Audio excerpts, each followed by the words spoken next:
শাকিব খানের আরেকটা flop. Expectation ছিল হাই কিন্তু জিরো। আমি আগামাথা মুভির কিছুই বুঝি নাই, যতটা এক্সপেকটেশন ছিল অতটা ভালো হয় নাই। ব্রেকিং নিউজ, ঈদ মোবারক, ঈদ মোবারক সবাইকে। গতকালকেও আমি ভিডিও দিছি, ঠিক আছে। আমি রকস্টারের কোনো আগামাথা পাইতাছি না, কারণ সিনেমাটা আমি আজকে চুপে দেখেইলাম, ঠিক আছে। কোনো সেলফি মেলফি তুলি নাই। রকস্টার মুভিটা এক হিসাবে ভালো, আরেক হিসাবে পজিটিভ। কিছু লোক বলতেছে নেগেটিভ, কিছু বলতেছে পজিটিভ। তো যাই হোক, সিনেমাটা তেমন একটা আমার কাছে ভালো লাগে না আসলে, বাস্তব। কারণ এটা একঘেয়া কাহিনী, অনেক সিনেমাতে কাইটা কাইটা সিনেমাটা বানাইছে। যাই হোক, আমি একজন সাকিবিয়ান হয়ে তারপরে দুঃখজনক এই কথাটা বললাম। কেন সিনেমাটার কাইটা কাইটা সিনেমা বানাইছে দেখেন। অরণ্য মামুন, এই হিমেল আশরাফ পরিচালক, তিনিও কিন্তু রকস্টার সিনেমাটা দেখছে তার ফ্যামিলি নিয়ে ঈদের দিনই স্টার সিনেপ্লেক্সে, ঠিক আছে, বুঝছেন। আর অরণ্য মামুন আয়া পড়ে তো বগুড়ার সোল, আমার শ্বশুরবাড়ির এলাকার লোক, এই কারণে আমি অরণ্য মামুনের মুখটা বেশি আয়া পড়ে।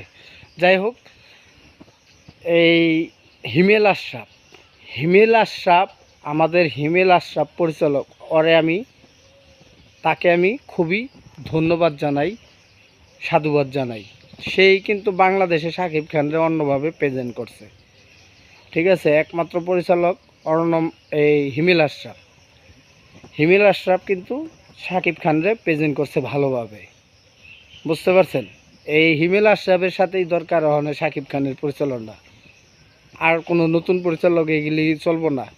এই রকস্টার সিনেমাটা ভালো বানাইতে পারে নাই। আপনারা রাগ করেন আর যাই করেন, ঠিক আছে। আগে পুরো ভিডিওটা দেখবেন সম্পূর্ণ, তারপরে কথা কইবেন আমি কি কারণে বলছি।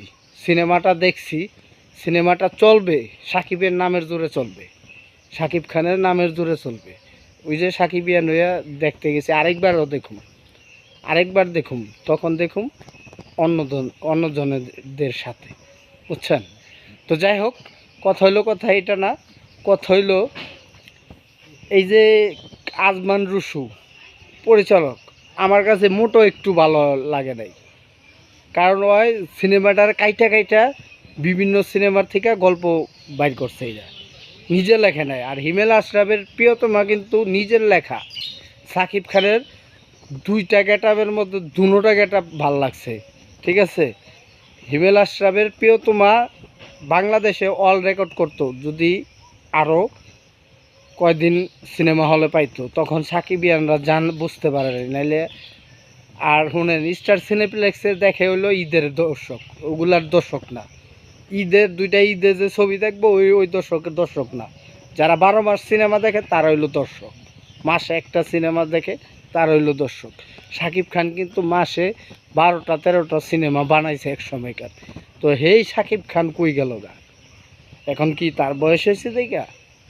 শাকিব খানের বয়স হয়েছে দেখে এই কারণে শাকিব খান এখন 2টা 3টা সিনেমা করে। তো সোলজার সিনেমাটা আশা করি ভালো হইব, কারণ এই সিনেমাটা পুরাই বাংলাদেশে শ্যুট করছে। আগে বাংলাদেশের শ্যুট করার সিনেমাগুলো ভালো হয়েছে। এই যে দেখেন প্রিয়তমা বাইরে যাওয়ার লাগছে, দেশে করছে, হিট করছে, 42 কোটি টাকা ইজি ব্যবসা করছে। এটা চাপাবাজি না। প্রযোজক রাষ্ট্রপতি শাহাবুদ্দিনের পোলা আদনান আশরাফ, তিনি কিন্তু নিজের মুখে বলছে 42 কোটি টাকা আমার ব্যবসা হয়েছে। একটা হালাইছরের 42 কোটি টাকা অরিজিনাল বক্স অফিস যাকে বলে ইংলিশে। এই যে রকস্টারের সব ইংলিশে ব্যবহার করা হয়েছে। আর একটা বাংলা বলাও, পরিচালকরে বলতেছি বাংলা বলা। এটা বাংলাদেশ বাস করি আমরা, মুসলমানের দেশ। একটা বাংলাদেশে সব জাতি থাকে, কিন্তু পুরা মুসলমান দেশ, বুঝছেন। ওকে, সবাই ভালো থাকেন। সবাইকে আসসালামু আলাইকুম। বাংলাদেশে বিশ্বের সবাই ভালোবাসে। আমি ইরাকে আসছিলাম, ইরাকিরাও বাংলাদেশকে ভালো করতো, সৌদিয়ানরাও ভালো কয়, কুইতিরাও ভালো কয়, দুবাইরাও ভালো কয়। সব দেশে, বিশ্বের যে কোনো দেশে বাঙালি কামের লেগে 100, বুঝছেন। আর ইন্ডিয়ানরা হলো বাবা বাবা কয়, বাবা এসে পাগল হয়ে যায় বাবার দেখলে, অর্থাৎ ওই যে কফিলরে দেখলে। তো ভালো থাকেন সবাই, সুস্থ থাকেন। আসসালামু আলাইকুম সবাইকে।